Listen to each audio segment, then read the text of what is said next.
feel like a talk show host, man. It's your show, bro. Yeah. What's up, guys? This is Lungi Le Maindi. Welcome to the 16 by 9 podcast. Today we have a really, really cool guest. He's the man, the legend. He's a voiceover artist.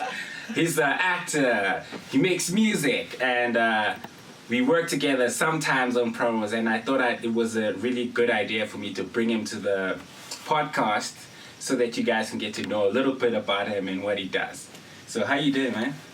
Good, brother. Cool. Appreciate it. Cool. Thank you so much. We call each other brother, but for the people out there, it's MJ. MJ, yes. Or Jerome Run. Yeah. Depending on where you're looking for me. You know what I mean? Okay. Yeah. Okay. Good to know. Good to know. Yes, sir. Thank you for coming through, man. Good to see you. Thanks for having me out here, man. Yeah. It's been a crazy one, but yeah. We're here. We're here. We made it. We'll tell you guys on some other day. Okay. Ooh, they gotta catch the behind the scenes for that one, bro. The after show special. I was gonna. Don't get me to do the promo for that.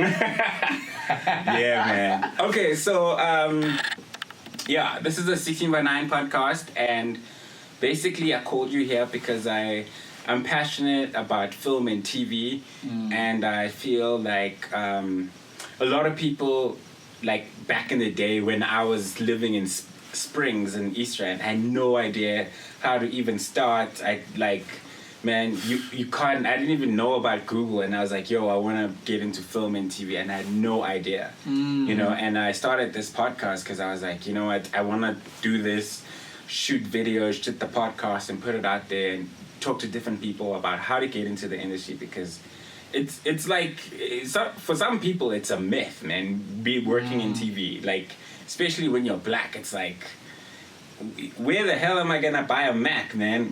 Fuck, I'm trying to get paid. I'm trying to get a job, you know, just to make ends meet. Yeah. So hence this podcast, and I've interviewed different people, and I just thought, like, yo, man, you're like experienced. You've been doing this for a while. I wanted to find out, like, how did you start, man? Like, actually, where you from, bro? Where you from, nigga? Remember I told you that you look like one of my cousins? Like, not even one. Like, you look like you're part of my fam, bro. Oh, okay. Yeah, one day if you make it to Mpumalanga, one day I'll let you meet them. Yeah, I'm gonna see this guy. You look so much like my cousins, man. It's crazy. Shit. On my mom's side. Oh, okay. Yeah. Okay, show me this picture, man. I'll see if I can. Okay, yeah. You hail from the MP. Yeah. Where in Mpumalanga, man? Bushbuck Ridge. Oh, okay, cool. Yeah, that's like. Okay, there was a whole debate. There was even some violence about where it really belongs, whether it's in Mpumalanga or Limpopo. Because Bushbuck Ridge is literally like borderline. Oh, okay. I could literally like take a step. Oh, okay. It's on Limpopo. Okay. Yeah. So it's deep, man. My nigga, it's like deep, man. It's okay. It's past Nelspruit, past White River, past Hazy View. Hazy View is like the route to Kruger Park. Oh, okay. You pass that. You pass the turn off. So you turn right to go to Kruger Park. To get to Bushbuck Ridge, you go past that. You go straight. In fact, that whole area, I think it's called Bushbuck Ridge, actually. Oh, okay. I'm from a small place called Castile. Oh, okay. Yeah, we don't steal cars, though. It's just... it's not cars steal. It's Castile. Damn, I've never even heard of this place, man. It's like... Yeah, man. And now you're in Joburg, you're doing voiceovers, you're doing ads. Yeah, I'm bro. hearing you on Spotify. I'm like, I know this. And I'm like, Spotify, because I use the free version. I'm like, I'm trying to jam the song, and I'm like, oh, wait. I don't want to listen to the ad. I'm like, oh, fuck. And I'm listening to the shit, telling me you're gonna for like 5 seconds. Yeah. They skip the ad. Yeah. Like, I don't know, what was it? Kudula or one of these ads? Yeah, cool. I think no, it's Flies Affair. Oh, yes. I'm like, oh, I know this guy. Yeah. Oh, shit. Yeah. And I also didn't even know people were advertising on those platforms from here. It's always like... Bro, we out there, Spotify, like their own shit. That's what makes the voice game, like, it's really an unknown industry to a lot of artists, a lot of creatives. They don't really know a lot about it. Yeah. But it's actually a big industry, bro. Like, it happens every single day in so many different places. Yeah. A lot of people watch TV and they see what they see on TV, like... They don't even know until, you actually work in TV. Like, then I was like, oh, there's something called a voice about it? Yeah. I didn't even know. Like, I've worked with so many.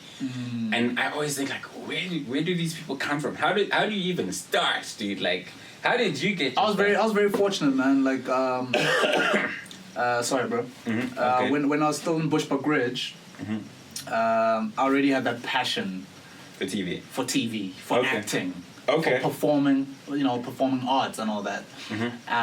So I performed in front of the mirror. It was back in the day when Yotv started, and remember the first cool young kids, Yeah. not KTV kids, like I don't KTV was like Mnet and all that, for sure. This was like SABC. Mandisas, Pee-wee, Sade, Byron, Enclair, Carly, was Carly? Carly. Yes, yeah. You know what I mean? Okay, yeah. And then there were other kids like Sipo Mgwenya, Cypher. Cypher, yes, I remember him. Ew, those are OGs. Yeah, those man. Guys are OGs. Even what's her name? She's doing a lot of work, man. From the vendor. CC. CC. Oh, I had the man. hugest crush on her forever. CC was like the sweetest person ever, bro. Dude. Yeah, so I worked. You know what I mean? So back then, I looked up to those type of people. But when I got in, I kind of got in the same time as CC and them. So just like as this P-words were kind of like moving on to like the next thing. That's when we had like more opportunities to get in. But while they were doing Yotv, I mean, I still lived in the village, bro, in Bushbuck Ridge. So I was fortunate because I had family I had family in Joburg. In fact, okay, my family's family were in Joburg. Okay. So whenever I was with my family, and they'll be like, okay, we're visiting Joburg, we want you to come with. Okay. In fact, this is, Kuto Teledi. Yes, radio. Yeah, radio. Kuto Teledi is like my little cousin. Oh, wow. So back in the day... She's hot, I'm kidding. I should keep this PG. Yeah. I'm kidding, man. I know she's gorgeous. Yeah. Everybody says that, so yeah.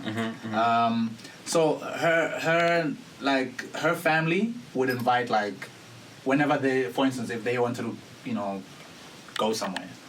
Because we're very close to them, so we'd go with them sometimes, or they would come to our house, whatever. Yeah. So the one time that we came to Joburg, one of our other cousin, like their direct cousin, but obviously my cousin as well, was like, dude, you need to do some TV, man. Oh, okay. You need to do TV, because I'll be in the car with them, and I'll be like commentating. I was crazy about soccer commentary. I'll do that in the car. I'll just be performing, bro. And then she was like, no, I'll make a plan, bro. Like, she told me straight, I know an agency somewhere, they deal with kids. I'll get you their number, you must call them. In fact, she called them for me, and she told me, look, they actually want to see you. So you need to come to Joburg. How old were you? Oh, dude. At the time, I was 13. Damn. I think I was 12, 13, somewhere there. Yeah. Wow. Okay. So that's when I, started. But it's funny enough. Before I even got on TV officially, because you have to audition to get on TV. I didn't know all that. That you have to go through these auditions, whatever. Yeah. Before then, I wrote a letter while I was still staying in the village, because I also played soccer. Very passionate about soccer. Everybody thought this kid is like the next best thing. Sundowns. Chiefs.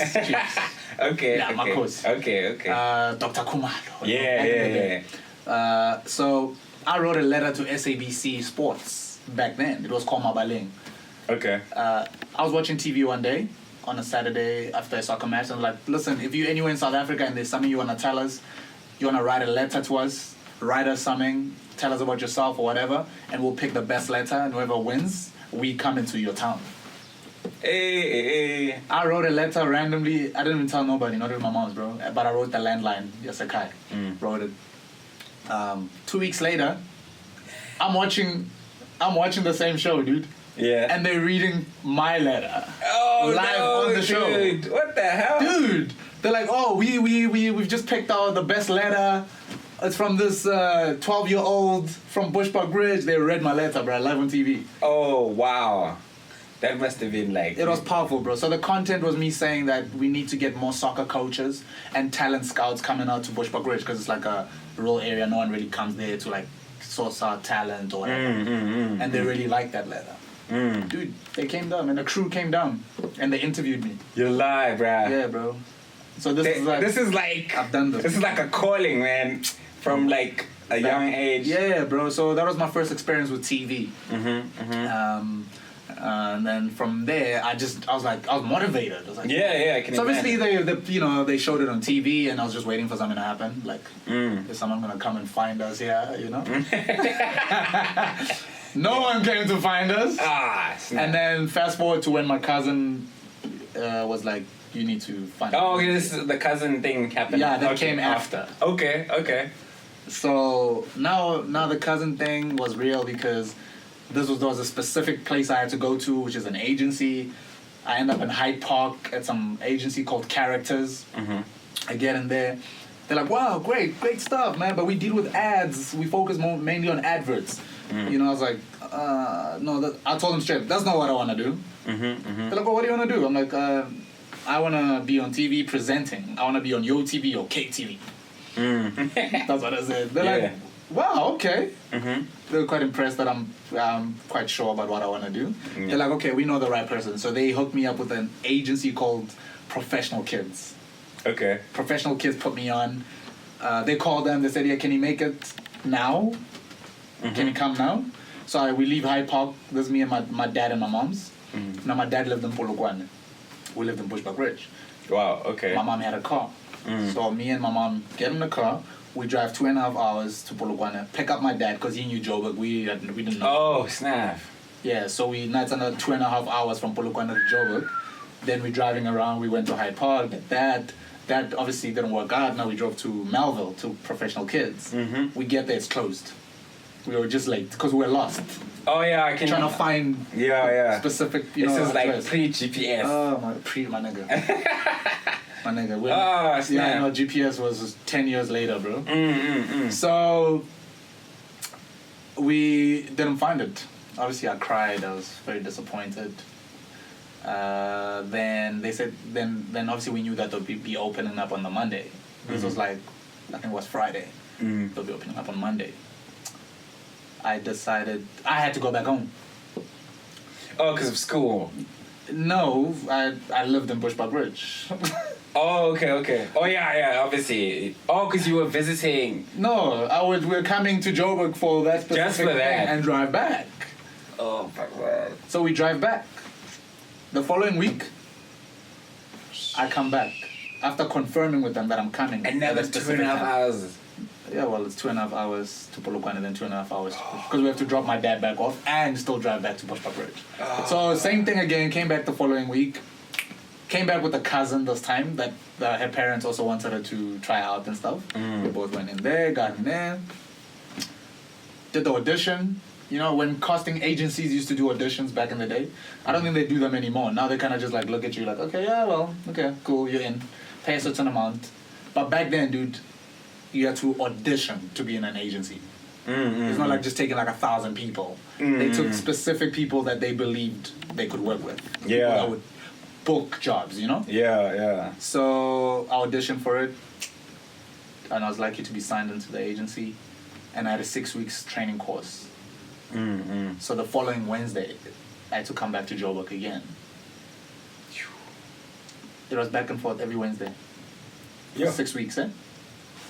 On the 6th week, on the 5th week, one of my close friends, some white kid, got his first audition on the 5th week while we're still training. And he got the job, a commercial. Oh, wow. So I was like, oh man, I can't wait till I get my first audition, like official audition for a job, you know? And so we had, there was probably about 30 kids training at the same time. And yeah, eventually I got my audition on the 6th week. So when I came for the 6th week training on that Wednesday, they were like, you have an audition this weekend. It's for a big production, like a industrial theater piece, you know? It was during the World Renaissance days when they were bringing this satellite radio and everything satellite to South Africa. They were kind of like launching it to Africa, actually. Okay, this is 98, bro. Jeez. Yeah, this is 98. So here I am, going for that audition. I walk into that audition, bro. Everybody you've ever seen on TV is auditioning for this thing, bro. Oh, snap. You know what I'm saying? Kids that I looked up to. Kids that I've seen on dramas, like Dynamo's Deep Groove Dudes, those type of shows. You know, they there. And I'm thinking, okay. But back then I had no fear, because, I mean, you come from a village, bro. Like, You get The it. sky's the limit, bro. Yeah, There's yeah. no fear whatsoever, no doubts, nothing. You're so confident. You're not even moved by fear because of failure, or you don't even know failure in terms of TV or whatever. You just do what you do. Like, okay. As soon as they say cry, you just cry. When they say be happy, you're happy. You know, it's just natural type of thing. I auditioned. Immediately, the director told me not to leave. Like, I was shortlisted on the spot. It was me and another guy shortlisted on the spot. And it was a guy I looked up to. I always knew. For some reason, we got along, me and him, on the day when we met. But I looked up to him a lot. And I'm glad to see him back acting again. Ustrelo. I probably... Yeah, Strelo. You know him. He's No, man, I probably know his face, but not Strelo is his like name. a great actor, bro. I just forgot his surname, but Strelo is a good friend of mine as well. Whenever we bump into each other, we just remember those days, you know, when we met and stuff. We're going to auditions together, and him getting certain roles, me getting certain roles. You know, it was always kind of like nice. Yeah. Auditioning together. I booked that job. Now this first audition, first job. Okay. Now. So it's good that they prepped you guys. Like, that's like... Oh my god. Dude, you can't, like... I There's so many little things that you gotta learn before you try to get in front of a camera. I mean, look, you might be lucky and just be like a natural talent, and you're working with a crew or a team of people that kind of, you know, nurture that and not put pressure on you and see the you know, your natural skill, your natural gift or whatever. But a lot of times you meet people that don't have time, bro. There's deadlines, there's, you know, long scripts, things have to be done in time. Yeah. So if you're not used to certain There's things... also horror stories I've heard about working with kids. A friend of mine told me they were working on a commercial, and this kid was just like... They shot for like 4 days, and then on the last day, they're supposed to get that last shot. The kid was supposed to jump into like a puddle of water, and he didn't want to. He was like... I'm not. The parent was like, yo, you gotta do this. He's like, I can't, you're scared. No, the kid was like, no, I'm not. Like a drama queen, bro. They had to reshoot the whole ad. With a new kid? Yeah, with a new kid. And Wow. like, I mean, now I understand now, like, why, like, casting agencies and all these production companies, they want someone who's experienced. You know, it's like, if you're experienced, they know you can handle, you know... Anything that comes. You know, you're not gonna, like, waste time. Because obviously, like, when you're on set, especially in ad, they're literally burning money. Like, Everything is paid for. Every second is paid for, bro. Every little second. I can imagine with that kid, man. Like, maybe that's why they flipped it now. It's like a lot of times you do the difficult things first. Oh, like as in shooting first. Yeah, even if it's like the last scene, but they'll just get it out the way. If it's the last scene in the edit or whatever. But they'll, you know, like, I guess if they got the kid to jump into the puddle first, and if he didn't want to do it then they would have known that, okay, no, we need to get another. Yeah. You know? Yeah. So I guess with time and experience, you kind of learn. I mean, you learn little things, bro. Like when you're acting, like sometimes you watch TV, you see people look into camera, like during a drama. Like you're not allowed to be looking into the camera, bro. This is like real life. I'm looking at you. Yeah, for sure. You know, for sure. the camera's just kind of showing what's going on in real life, type of thing. But without experience, you might not know. Yeah, You might look into camera. Yeah, I can imagine. So the professional kids training was. Are they still around? Yeah, they're still there, and I actually do send a lot of people come to me and go, "Yo, man, I want my kid to get on TV, man. Like I've watched your stuff, I see what you've done. You know, can you help me out?" I always send them to professional kids. But I want to see the kid first, because I know professional kids and certain agencies as well, like proper agencies, don't just book like They don't just anybody. I have a niece. I think this was like 3 years ago. You know, like.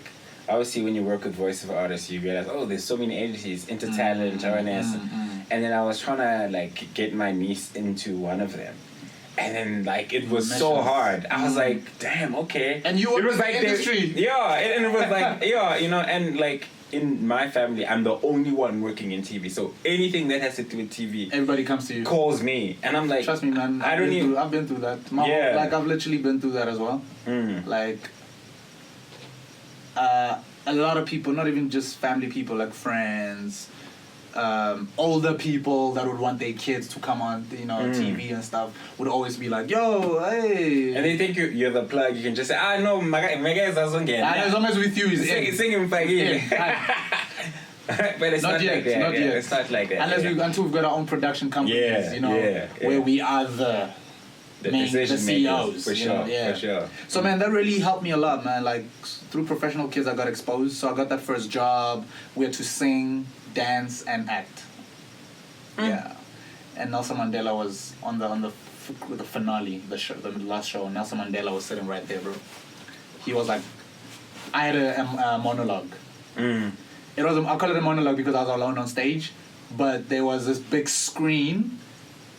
Kind of like it was showing that you can video call. That was the whole point. So it's like I'm speaking to my granddad who's in Singapore, and I am I'm at home. So it was just me on stage, and my granddad was on this big screen behind me. It was actually the Morocco granddad who was my granddad. Remember Morocco, the original Morocco old man with the white beard? Generations. Yeah. Imagine your first job, bro. I don't The remember. old man with the beard. Back in the day. No, I don't remember. But come on, though, that's a legend. I probably know him, but like that's a legend. when man, I see him, I'll probably. No, when you see him, you'll know yeah, that is the Morocco. yeah. He's done other things as well, like, but the original. The guy was legendary. Yeah. But this first job sounds like it was big. Dog, that was like the biggest. I think it's one of the biggest things I've done since. And this is '98, bro. Nelson Mandela there, like all sorts of like delegations from different countries, bro. It was amazing, man. That was the first thing I did, and then I did a drama. This was live on TV, by the way, the finale. Yeah. So the day before was for everybody that likes family can come and watch for free. And then the next day after that was the grand finale where it was just invite only, and it was just super prestige, bro. Like no one else could just be there. Yeah, yeah. You know, so you can imagine how I felt as a kid, dude. I'm like literally nervous. I'm like chilling with Mandela, bro. Like, and I'm shaking his hand, and he's like telling me how proud he is of me, how amazing I am. So you can imagine how you just grow up very confident, you know? It adds on, you know, to how you feel about yourself, and, you know, and how everybody looks at you as well. Like my mom obviously was like, wow. Yo, like she was very like super proud. I can imagine, dude. From Bushbuck Bridge. Now we're chilling with Nelson Mandela, you know, it was that serious. Yeah, jeez. Next job, I booked a drama. Just acting. It was called Justice for All. And then from there, started doing other things. Then I started getting into the presenting stuff. I did stuff for Love Life. Okay. Yeah. Which was dope because obviously it was making a difference in like so many communities. Yeah. Especially during the time, it was when the HIV. It was really big. Yeah. Yeah, it was hectic, bro. People were just dying left, right, and center. So Love Life really, really, really made a difference. I remember one of the shows we did. We actually went to Bushbuck Ridge. Oh shit. Yeah, because they had a youth center there as well, in a place called Ekonuk. We went there, and my cousins were so excited to see me there, presenting, cameras all set up. Were you still like in high school and stuff? No. Now, by that time, don't forget when I first started in '99. That's when I just started high school, bro. Oh, okay. Yeah, I just started high school in '99. So I was already here. Oh, okay. My first 2 jobs was '98. Oh, okay. Wow. Still there. Then, when I got into high school, now I was here, and we moved to Joburg. I was gonna move to Joburg by myself, like live in a boarding school. And then my mom was like, "No, it's not. I don't want that. I want you to have your siblings with you." So we rented a flat.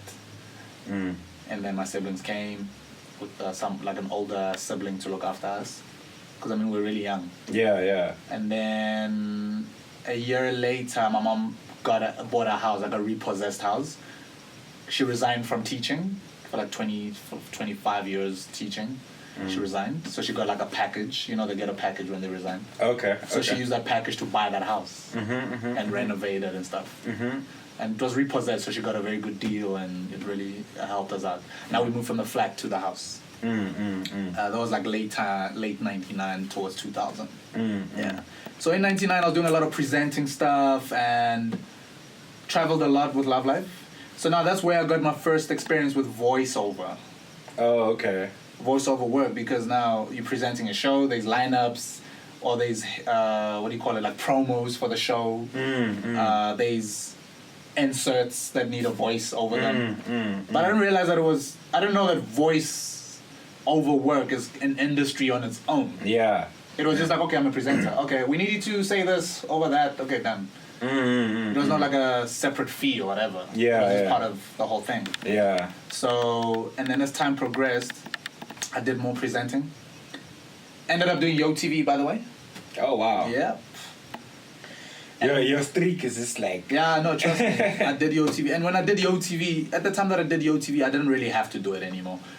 Because I was already at a level where even the Yotv presenters were asking me, like, how did you get that job? Like when I was working with Love Life.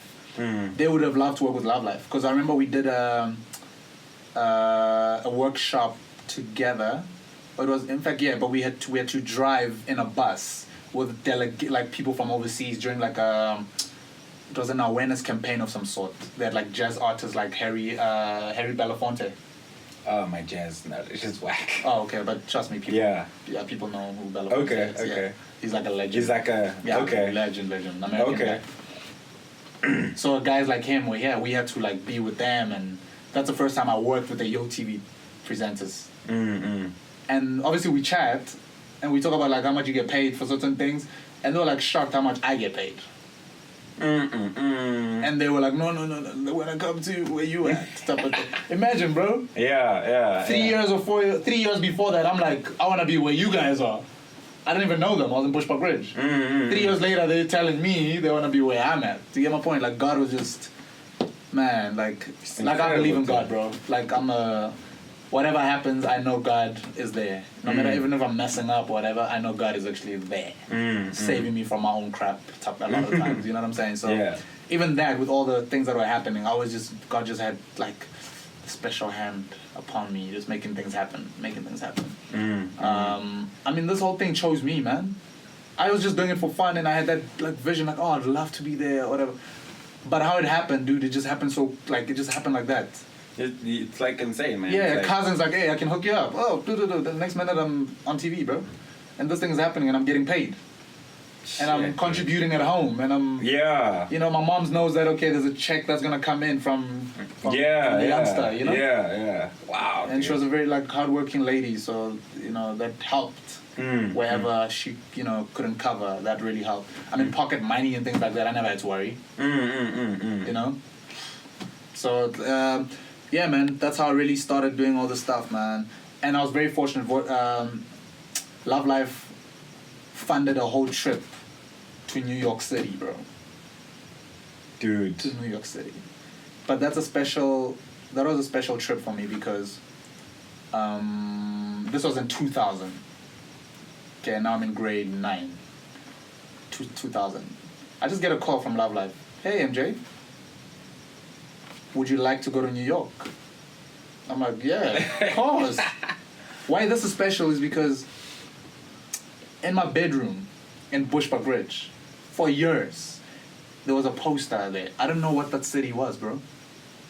Because of the angle that it was shot. It was shot from the bridge, like the Brooklyn Bridge. But you know when you're a young kid, you can't, you know? Yeah, you don't even know, yeah. Yeah, but I knew it's a big city. Like, this is huge. This is bigger than Joburg or whatever. It's something else, you know?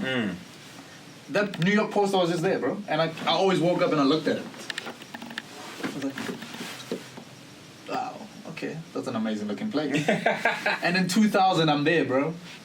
I'm at the United Nations with my Love Life crew, okay? With this lady called Judy Nokedi. You must look her up, Judy Nokedi. She's done a lot, bro. Like she's done a lot. She believes in like young black people. Like she's really helped a lot of young black people. Yeah. She's the one that really believed in me as well as a kid. Like you were a bright kid, you talented, you well mannered, you all that, and she would just guide you and try to show you like what value you're really worth, you know. So she was the one heading the whole thing, and she was one of the leaders at Love Life at the time, if not the, or maybe second in charge. But she was the one in charge of us, basically. And she just really helped a lot, man. So we went to New York for the first time. I remember being in the plane that was my first time in a plane, bro. Jeez. And it was the biggest plane, a jumbo jet 747. It's the first time I even heard of like groups like Westlife. New York. Yeah, bro. You land. I land in New York, bro. You know? And I see this big city. I'm like, wow, bro. Twin Towers are there. This is 2000. Twin Towers. Before 2001. Yeah. yellow cabs. We get to the hotel, bro. Like these like young looking people are the ones helping us with our bags because that hotel only hired models, bro. Damn. So I meet a guy there called Denzel. So he's like, so we chat, you know. So I'd always want to talk to him because he just looked like a guy I've seen on TV and movies, bro. So for me, it was like, oh, whoa. And to everybody else, like, he's just a doorman. But for me, he was like everything, you know. Like I looked up to him, you know, tall, handsome, in shape. So I'm like, hey, how you are? I just want to chill at the door with him and talk to him. You know, I'm even getting like shouted at a bit, like, hey, you gotta come in. And he's just telling me that he was in South Africa modeling here, because obviously modeling is tough in the States, so a lot of the guys come down here to kind of kick it off, build a portfolio, and then go back to the States with like a better portfolio. Gotcha. And they start booking jobs there as well, you know? He was one of those guys. So I was like, he even told me where he stayed. I was like, what? I live right next to that place. Because they lived in Norwood. There's a model house in Norwood where a lot of models lived. Oh, okay. Yeah, they all lived there. Okay. Like a commune for models. And I had friends there. So we knew the same people. How weird was that? Damn. We in New York and we're talking about one guy that we both know. You know? It was amazing, bro. What are the odds, right? It's like... bro. Crazy. It's insane. It's insane, bro. We wake up in the morning, we have radio shows, so I'm getting more exposed with things like that, you know? And how things are done there were just like the next level, bro. Everything is big. Yeah. You're getting picked up with like limousines picking you up. You know, you're like, wow, this is the life, man. Doors have been open for you. We go to FUBU, the FUBU guys. The FUBU originators, bro. I meet those guys. They give me like merchandise. Like that never even made it to SA, bro. So when I came back, I was like souped up with like FUBU. Like especially back then. What? Proper stuff, bro. And then, but the whole thing on the 1st of December, we're at the United Nations. So now I'm at the United Nations, and I'm being asked to speak. Imagine. The questions are about the situation of young people in South Africa, kids my age. What are they going through there? You know, this is huge, right? No, even like their sexuality. That's what they were talking about a lot, because Love Life dealt a lot with that. Your sexuality, being open about yourself, getting the right education so that you don't make mistakes and stuff like that. You know, the HIV stigmas and whatever. So I had to answer to all those questions on behalf of South African kids. And now I'm chilling there. Dude, I've got the microphone. I'm holding the microphone like this. I'm walking around the United Nations conference, bro, like packed. There's Miss Universe sitting there. There's just delegations from everywhere, bro. This is like not a normal life, bro. Doesn't normal, bro. Wow. I just feel like when God blesses you, bro, nothing is normal. If it's not wow, it's not God yet, bro.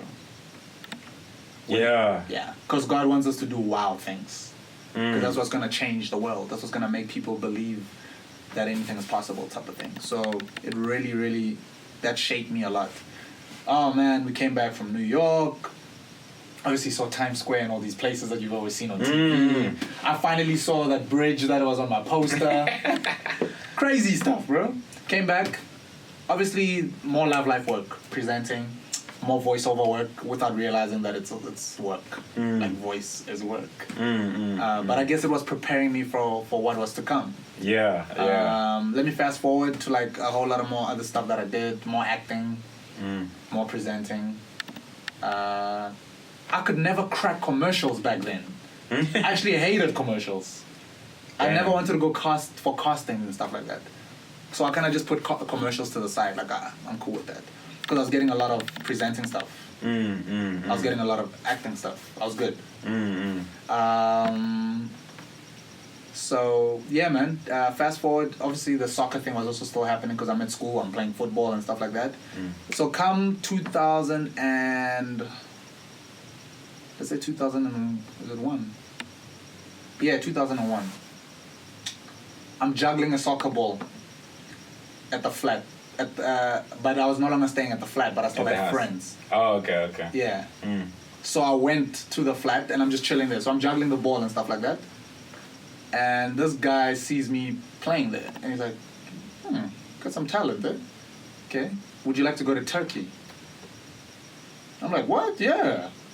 Of course. I didn't care if I was presenting shows. I'm like signed to like some production companies and I'm working. I was like, yeah, I'll go to Turkey. Bro, I was in Turkey like in about 3 months. Playing, Playing, my dude. jeez. Now I'm playing for a team called Bursa Spor. Now you must look it up. Bursa Spor. It's a small town called Bursa. It's next to Istanbul. Istanbul is the capital in fact, Ankara is the capital, like the government capital. But Istanbul is like the financial capital.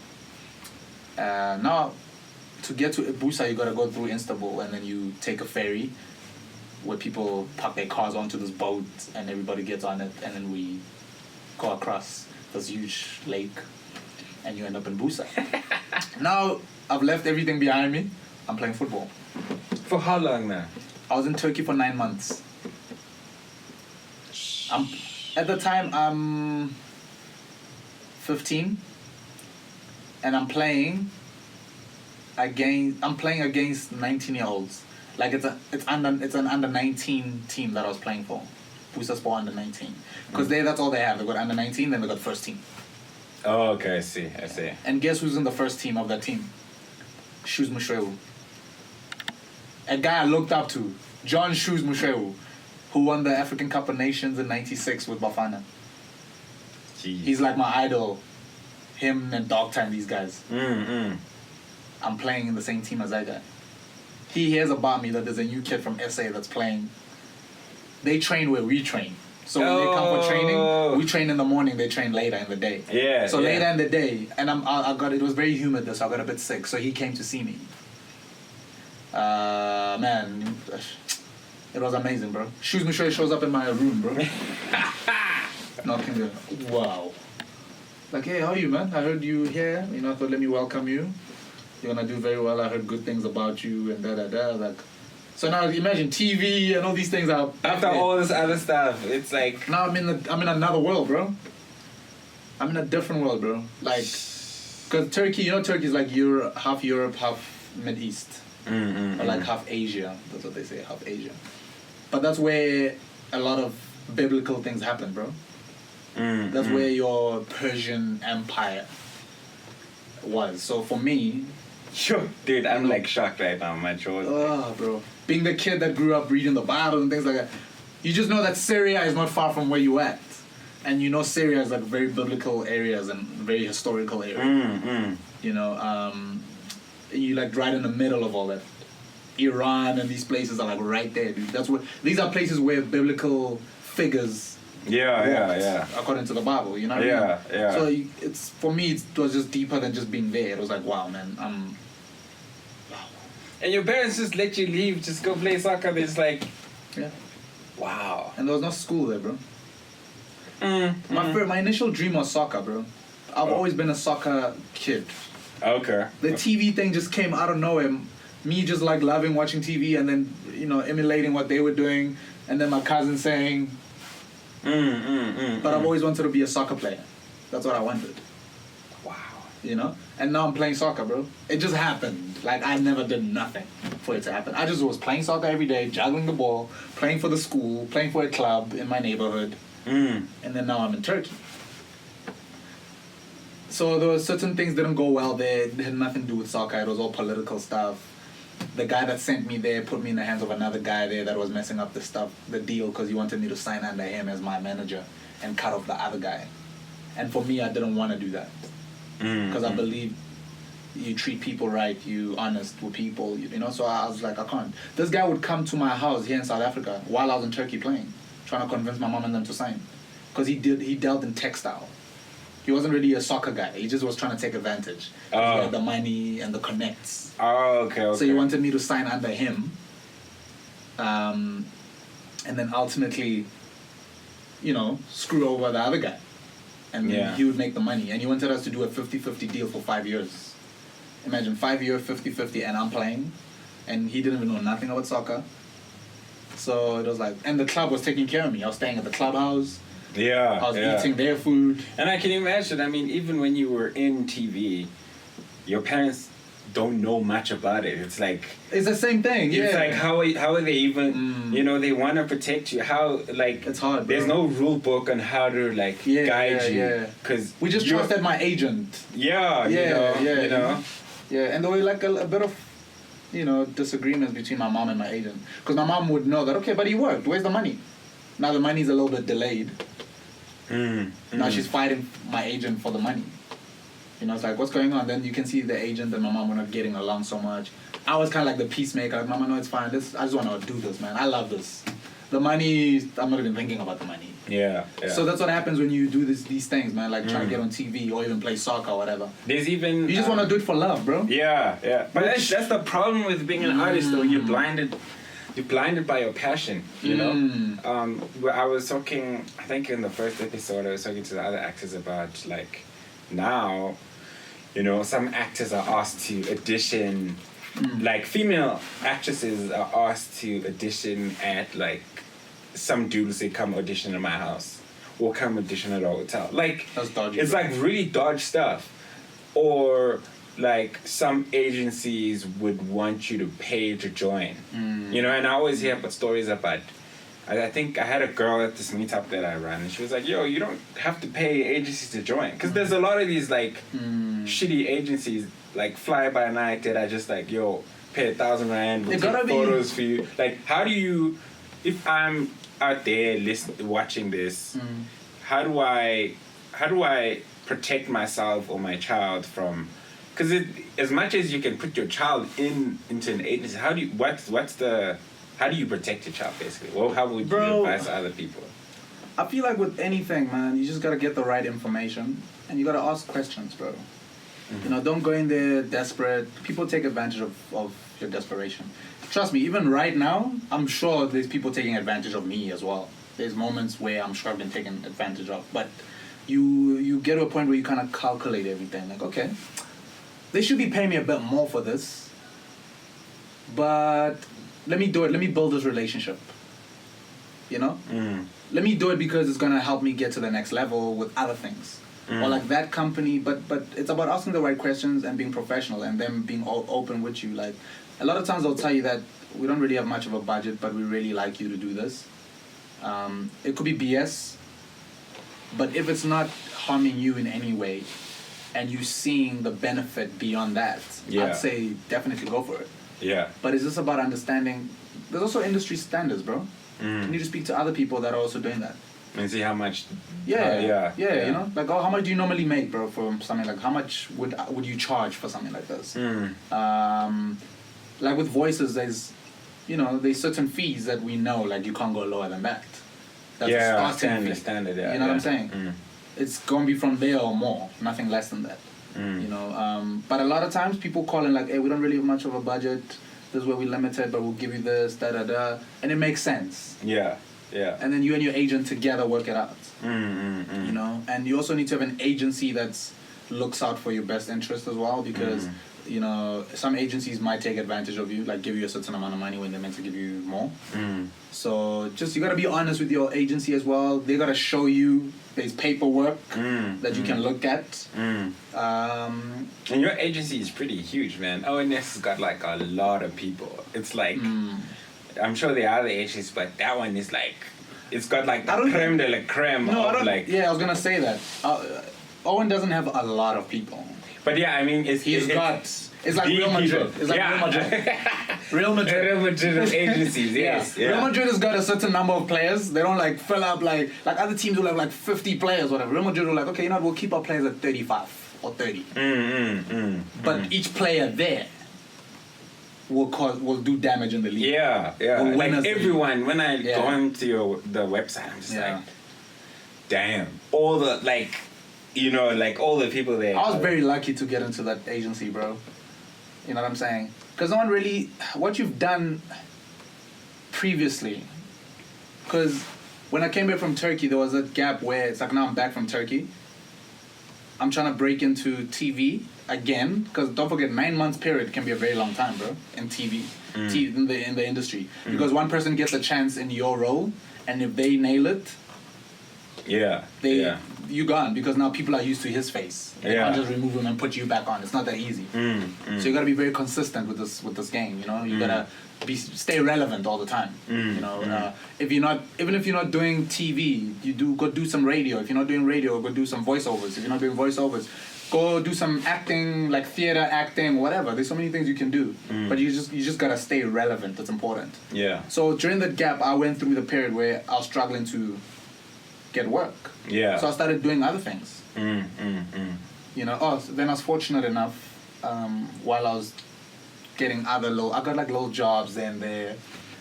I got a scholarship back to the States. Oh. It just keeps getting better. Okay. What were you studying? What was When I got there, I did media studies. Oh, okay, cool. Focus on media studies. I didn't stay there too long though. But it was a soccer scholarship. I came back. Now I'm playing a soccer tournament, and there were just scouts there from the States, from a university.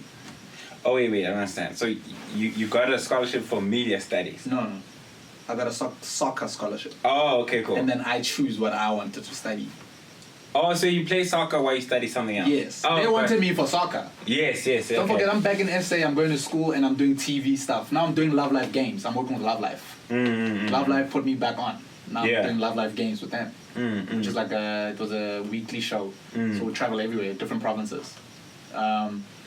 While that's happening, the soccer thing is happening at school. Damn. Then we're playing a soccer tournament through a club that I was playing for as well. And these scouts just selected me from there, and I ended up in the States. So now I left Love Life.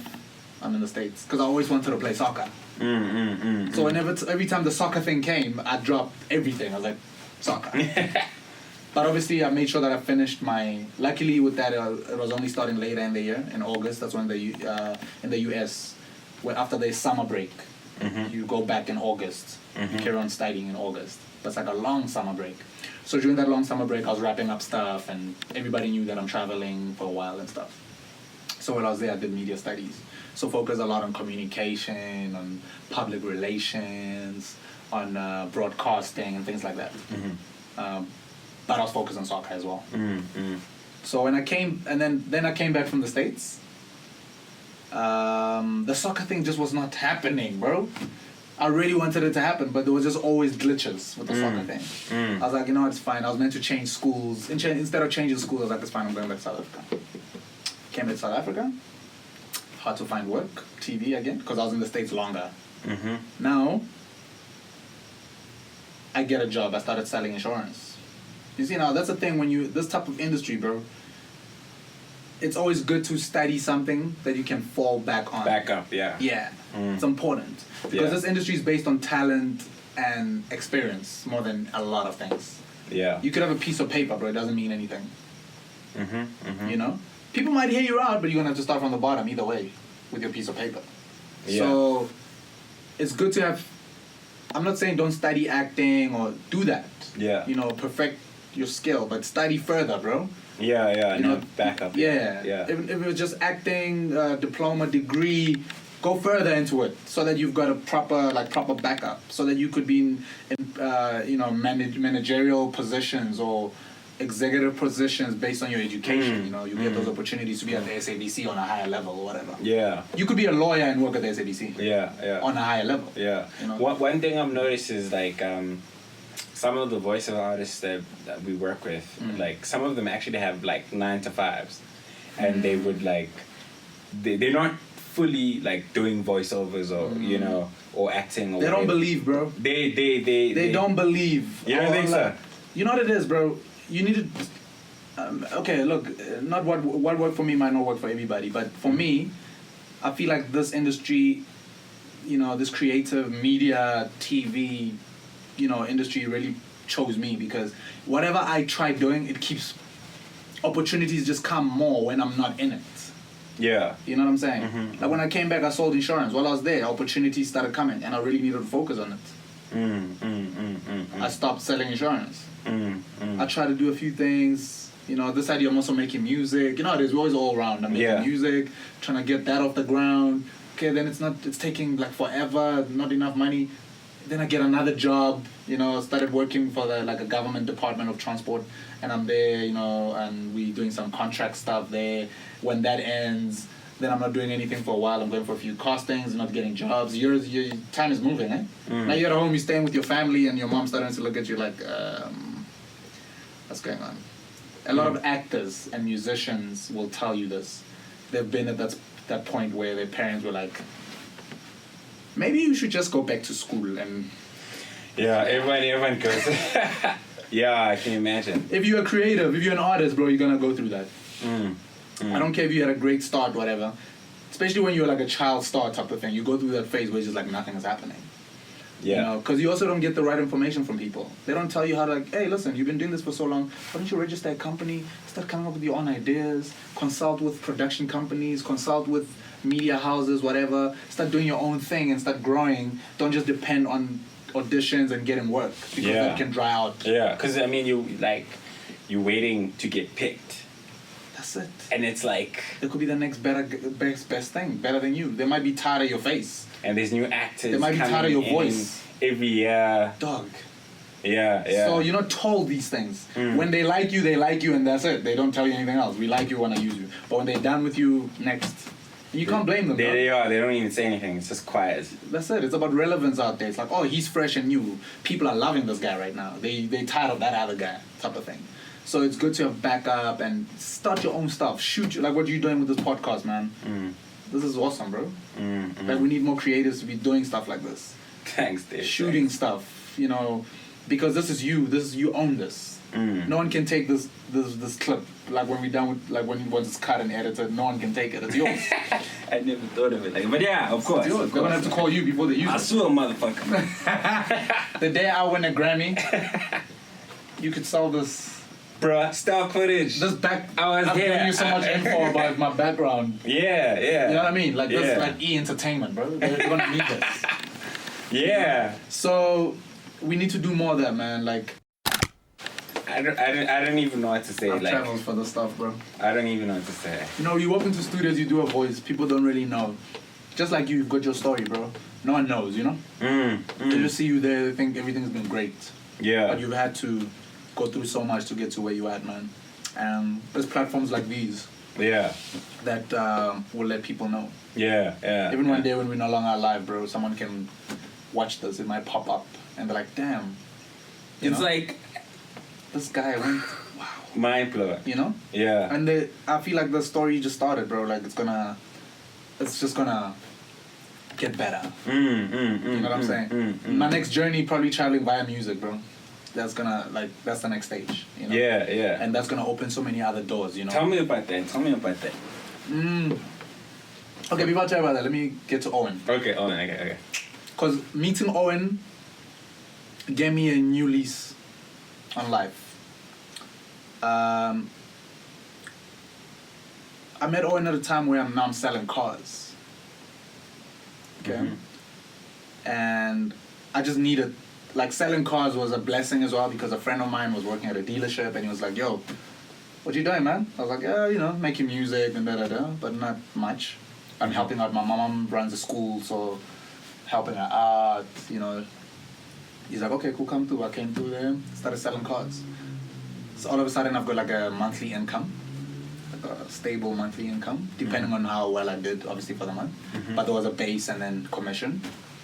And then a friend of mine, who's an actor, lived in Norwood, close to where we lived. This guy hits me up. Yo, bro, I need a ride. I'm going to go meet this new agency that I'm signing up to. Can you drive me there? I'm like, oh, cool, no problem. How?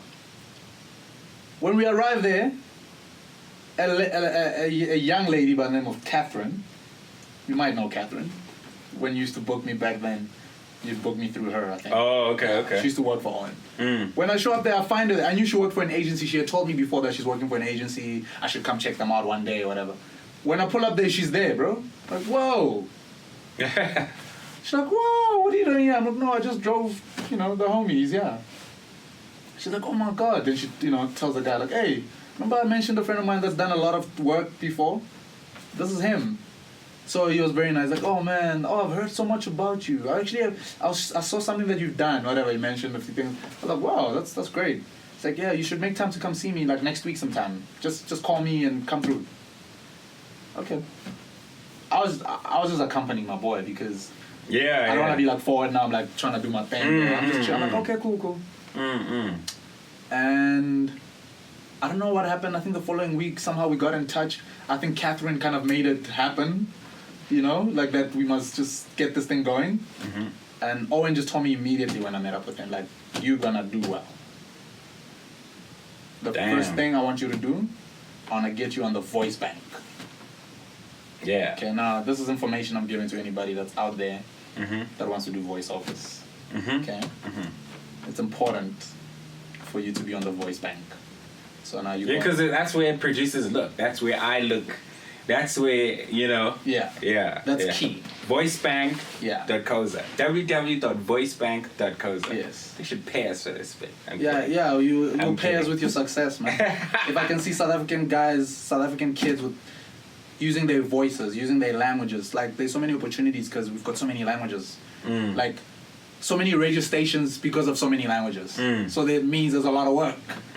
And all these brands, the big major brands, are trying to be on every radio station advertising their products. That gives us opportunities. So if it's a Coca-Cola, a Vodacom, whatever, they need to have the English version, the Pedi version, Xhosa, and every other language. Wow. So that means there's work. Which brands have you worked on? Yo, dude, it's a lot of brands. Those two I mentioned, I've actually worked with them. Which ones? Coca-Cola, Vodacom. I've actually worked with I've literally done stuff for all the networks. MTN, Vodacom, CLC, all of them. oh wow. Telkom, all of them. So like just voices or? Yeah, just voices, different stuff. You know what I'm saying? I'm just saying, like, in the period that I've done voices, I've worked with them. Yes. Yeah. So like, for instance, some of them you do announcer. Announcer is like the main guy on the voice. Well, I know you know that, but we're telling the people out there. So either you do announcer. So basically, when everything is said, you're the guy that wraps it up. Okay. I've done stuff like that, like the guy that says Vodacom at the end. Wow. I've done that guy. I've done dialogue. Have you ever been the voice of a brand? Yeah, bro. Like... What do you mean? I'm the voice of a brand right now. Oh, snap. Yeah. Which brand is that? Mazda, bro. Oh, wow. Yeah. So you, like... Cause Mazda, the impossible made possible. That's me, bro. Oh, snap. Damn, son. Bro. Yeah. So, like, cause when you do that, you do a lot of stuff. Yeah, when you... Like, it's like... Whenever they do an ad, they always need... You do, like... Across they need the platform. main voice to be there on everything that they do. Even if they have other people doing like the dialogue. If you guys don't know what dialogue is, it's basically two people having a conversation. So it's like a scenario or a story. Like most of the radio ads. They have dialogue. Like, oh, do you want to get insurance? No, I don't want to get it, Bob. Oh, I got this insurance from this company. And then the guy from the company is the announcer guy. He'll come and say, Yeah. join my way. Whatever, T's and C's apply. Okay. So yeah, man, I've done all that. I've been announcer, I've been dialogue, and I love what I do so much that I don't care. Some people feel some type of way if they're not doing announcer. Some people believe I'm the announcer because I got the deep voice. So they get a bit touched when we get there, and they're like, oh no, he's the announcer. Like, especially the older guys, they're used to doing announcer stuff. An announcer pays I think 1 or 2% more. Oh, okay. Yeah, it pays just a little bit more if you're an announcer. Oh, okay. Yeah. Okay. The one-liners and whatever dialogues they pay as well, but the announcer pays more. Oh, okay, a bit more. Yeah, because you say more. Your voice is the main voice. Yeah, you're kind of the brand voice. Okay. Yeah. I also do stuff with these are brands. I think I'm gonna mention Debonairs. I'm the announcer for Debonairs. Oh wow! I've been for a very long time now. Sheesh. Yeah. So Mazda and Debonairs has been consistent for the longest time. Wow. And guess what? I had an audition for so long, so I went to go audition. All right, last week. Today is the 6th of October. I auditioned, I think, on like the 2nd or something. So the casting director found out from my agent that I'm the voice of Debonairs, and this was a Debonairs casting. So she was very excited to have me there to like see, okay, this guy actually works with Debonairs on voices. I'm always doing stuff when they've already shot stuff. I talk over the picture. Yeah. So this time I'm trying to be on the picture. You know, no favors. I'm auditioning like everybody else. Yeah. I walk in there, like, oh, your agent told me you're the voice of, like, okay, this should be interesting. Obviously, there's even more pressure on me now. I audition. I get a call back. I get to meet the director. The casting director tells the director on the spot, like, this is the voice. He's like, what? No ways. Don't mess this up. That's what he said. Do not mess it up. Wow. You know, so even as much as you do the voices, you still get a chance to do other stuff. Yeah. You can audition for these things. Yeah. Where you become the voice separately. Yeah. And your face is there separately. It's possible, bro. I've done that before. I did. I used to be the voiceover for this lollipop, Pin Pop, back in the day. Oh. Yeah. Okay. Pin Pop. Actually, there's Pin Pops here. Where's that? There was a Pin Pop. Where's it? Oh no, those are your getters. Okay, Yeah. Okay. No. You get it there. Pin Pop. The flavor moves ya. I used to do those. Oh wow. And then they asked for me to audition because they thought the character that they were looking for suited me, but I had to audition. I got it. So I was doing announcer and appearing on the Pin Pop advert. And that's the first time I worked with Stu Mom Charlie. That's the first time I met Stu Mom Charlie. Oh, okay. Yeah, shout out to the homie. He's really dope, man. Brilliant guy. He's like done so many great things after that. Yeah, man. So you get to do that. And I mean, dude, I've worked with so many brands now. Even if it's like one-liners, bro. I'm so passionate.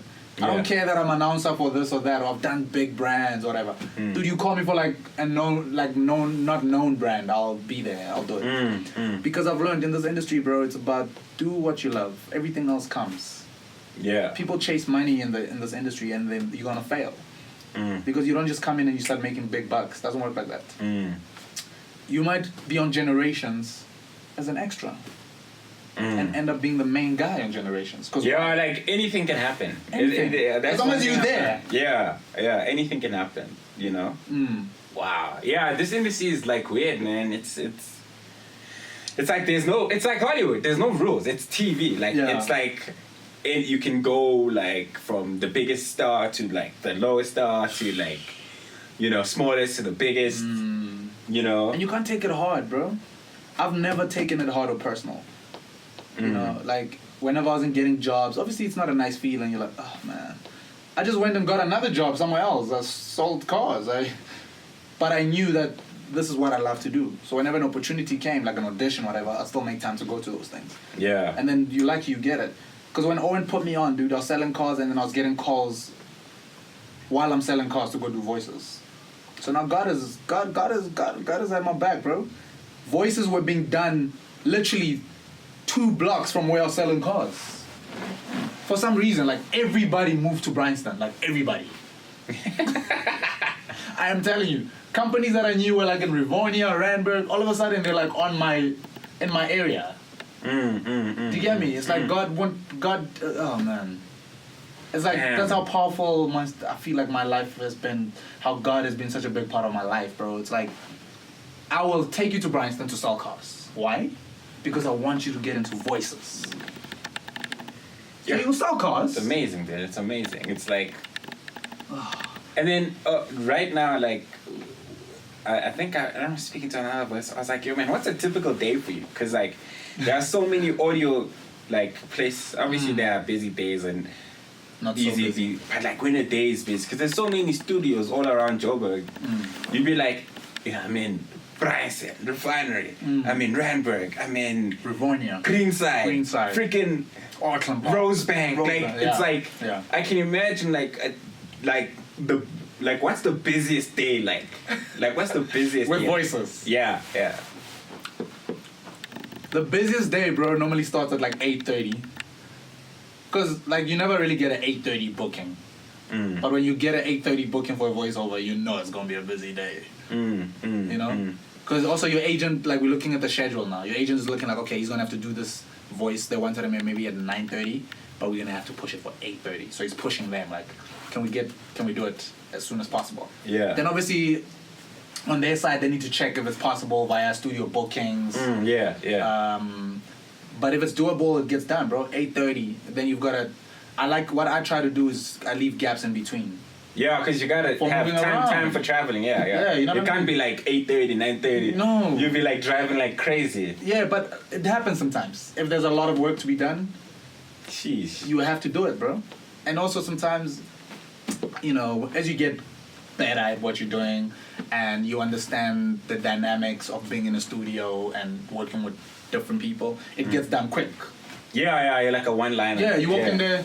I mean, there's a time where I was called Mr. One Take. I'm not lie, bro. It's happened, bro. Wow. Like certain clients were like, oh, he's here. We are going to be out in 5 minutes. And we're out in 3. Yeah. I'll do it like immediately. I walk in, they're like, oh, wow. Let's just do one more for luck. And okay, we'll go with the first one. It happens. Yeah. And then you find other voices that are just not working, bro. Like, we're not sure what we really want. I'm not even sure as a voice artist where I'm really at with what's happening right now. Yeah. Because there's a certain message that each brand has. It has to do a lot with the mood. The way you pronounce the words, the way the smile on your face. People don't realize that. Yeah. I notice when you are doing a voice, like if it's a happy, like the person will smile and be like, this Friday, work, like it actually translates into the voiceover. If you don't smile, people won't hear it. It's funny, you can hear the smile in a voice. It's very important. You can hear, if someone needs to be angry, bro, you literally need to be angry on your face. You can't say I'm angry, but you're smiling in the studio. Yeah. No, bro, you literally have to, your voice will really what's the word? Translate your expressions. Yeah. It will. It's crazy, man. It's I heard to learn that as well. Like, they push you a lot as well. I like that. Like, hey, a bit more of a smile there. And as you do it, you realize that it's coming up. Yeah. If you're doing something for vuzu, for instance, it's energy, it's youthful. Yes, yeah. You know what I mean? Edgy, Yeah. A little bit loud, You can't be loud and your face looks like... Yeah, totally. You're gonna be like... This week on vuzu. You know what I mean? Like, you gotta bring it, bro. I remember there was one client from Shell. I did one job for Shell, and this guy worked for Shell, and he really liked me, so he'd keep booking me for Shell stuff, It wasn't like a lot of stuff, but whenever they would do something, they would always call me. Yeah. This guy's like, bro, I've always been hearing your work. I've never seen you do it. Today I want to see how you do it. So he looks at me in the studio as I'm doing it, and he's just like, oh my God, I gotta record this. I want to show you what you look like when you're doing it. Bro, when he showed it to me, I was like amazed, Because I've never really looked at myself doing a voice. Dude, my hands, And I was like, visit the Shell, my hands were like... Oh, wow, okay. I was like, it's like I'm dog. You're performing. Yeah, I was performing, bro. And he really showed me a different side to, everything. It actually helped with the next voice as well. Like, okay, cool. If you gotta be sad, you literally have to be sad. Like, your body has to be sad. Like, you have to look sad. You have to... Yeah. Even right now, I just came from a voice where I had to sound sick. Like I'm calling into a doctor's office and telling him how sick I am and I need a doctor's note. At first, when I did the first 2 takes, because I was in a happy mood. It's been a great day today. I've done a lot of work. Seen my daughter. I got a daughter, by the way. Oh, okay. Yeah, saw my mom's. Everything's good. So I'm in a happy mood. Yeah. I am not sick at all. I walk into the studio. Energy with the guys. Hey, what's up? Da da da. How? 30 seconds later. Yeah, we need you to sound sick. So you imagine now. Yeah. From there, energy to I'm sick. You gotta really... Hey, it's the job, man. Yeah, that's why people think it's easy with voices. I've hooked up a lot of guys to do voices. They walk into the booth, and they never want to do it again, bro. I mean, I guess it's like anything. People want, like, the good part of, like... They imagine like why'd you make money as a voice? Just walk in and say anything for five minutes and you get paid. I can do that, but they don't want to do the work. And obviously you're good now because you've done it so many times. I'm sure you like there are voices where you struggle where you did it many times until you get to the point where you actually a client was happy. But like some people don't. They think it's easy. If a client says, "No, I wasn't happy with that," they're already demoralized. Like they like think, "Oh my God, I'm messing this thing up," and then it gets worse. It gets worse.